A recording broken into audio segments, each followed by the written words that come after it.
எல்லோருக்கும் வணக்கம். நான் Malini. Welcome to cook with Malini. நம்ம இன்னைக்கு ரொம்பவே டேஸ்டியான இட்லி தோசைக்கெல்லாம் பெர்ஃபெக்ட்டா செட் ஆகுற மாதிரி கத்திரிக்காய் கடையல் தாங்க பார்க்க போறோம். எங்க ஊர்ல கத்திரிக்காய் பஜ்ஜின்னு சொல்லுவோம். ரொம்பவே டேஸ்டா இருக்கும். கத்திரிக்காவை குழம்புல போட்டாலும் பிடிக்காது, பொரியல்ல போட்டாலும் பிடிக்காதுன்னு சொல்றவங்களுக்கு இந்த மாதிரி கத்திரிக்காய் கடையல் ஒரு டைம் செஞ்சு கொடுத்து பாருங்க. இட்லி தோசை எல்லாம் நார்மலா சாப்பிட்றத விட ரொம்பவே விரும்பி சாப்பிடுவாங்க.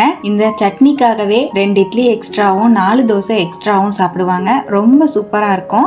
இந்த ரெசிபி செய்யறதுக்கு மேக்சிமம் ஒரு 10 நிமிஷமே அதிகம் தான். ரொம்ப ஈஸி தான். குக்கர்ல எல்லா பொருளையும் சேர்த்து தாளிப்பு கொடுத்தா போதும். ரொம்ப ஈஸியான இந்த கத்திரிக்காய் கடையில எப்படி செய்யறதுன்னு இப்ப பாக்கலாங்க.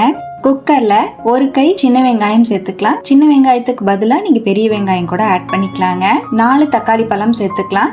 ஒரு கை வெங்காயம் ஆட் பண்ணீங்கன்னா 4 கை அளவுக்கு தக்காளி சேர்த்துக்கோங்க. 300 கிராம் அளவு கத்திரிக்காவை கட் பண்ணி சேர்த்துக்கலாங்க. ஒரு உருளைக்கிழங்க கட் பண்ணி சேர்த்துக்கலாம். 5-6 பல்லு பூண்டு சேர்த்துக்கலாங்க. 5ல இருந்து 6 பச்சை மிளகாய் ஆட் பண்ணிக்கலாங்க. 3 கப் அளவு தண்ணி சேர்த்துக்கலாம். தண்ணி எக்ஸ்ட்ராவா சேர்க்க வேண்டாம். நம்ம சேர்த்த காய் எல்லாமே மூழ்கிற அளவுக்கு மட்டும் தண்ணி இருந்தா போதும்.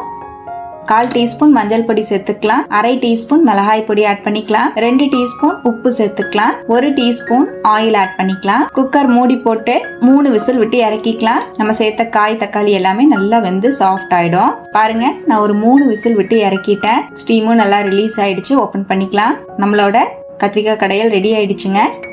இப்ப இதை மத்து வச்சு நல்லா கடைஞ்சு விட்டுக்கலாம். தண்ணி நிறைய இருந்தா தண்ணியை வடிச்சிட்டு நீங்க கடைஞ்சு விட்டுக்கோங்க. நான் தண்ணி கரெக்டா வச்சனால அப்படியே கடைஞ்சுக்கிறேன்.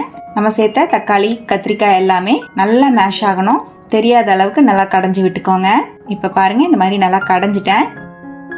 இந்த டைம்ல உங்களுக்கு உப்பு வேணும்னா செக் பண்ணிட்டு ஆட் பண்ணிக்கோங்க. உங்களுக்கு கத்திரிக்காய் பஜ்ஜி தண்ணியாட்ட வேணும்னா எக்ஸ்ட்ராவா கொஞ்சம் சுடுதண்ணி சேர்த்துக்கோங்க. நான் கொஞ்சம் கெட்டியா தான் செஞ்சிருக்கேன். நம்ம இட்லி தோசைக்கெல்லாம் வச்சு சாப்பிட கரெக்டா இருக்கும். உங்களுக்கு தண்ணியா வேணும்னா 1 கப் சுடுதண்ணி ஆட் பண்ணி நல்லா மிக்ஸ் பண்ணிக்கோங்க. இப்ப நம்ம கத்திரிக்காய் பஜ்ஜிக்கு தாளிப்பு கரண்டியில 1 டேபிள் ஸ்பூன் ஆயில் ஆட் பண்ணிக்கலாம். 1 டீஸ்பூன் கடுகு, 1/2 டீஸ்பூன் உளுந்து சேர்த்துக்கலாம். கடுகு நல்லா வெடிச்ச உடனே 3 வரமிளகா சேர்த்துக்கலாம். நான் குண்டு மிளகா அப்படியே சேர்த்திருக்கேன். காம்புக்கு இல்லாம சேர்த்தும் போது நல்லா வாசமா இருக்கும். 1 கொத்து கருவேப்பிலை சேர்த்துக்கலாம். நல்லா கலந்துக்கலாம். இப்ப நம்ம தாளிப்பை நம்ம சட்னியோடவே ஆட் பண்ணிக்கலாங்க.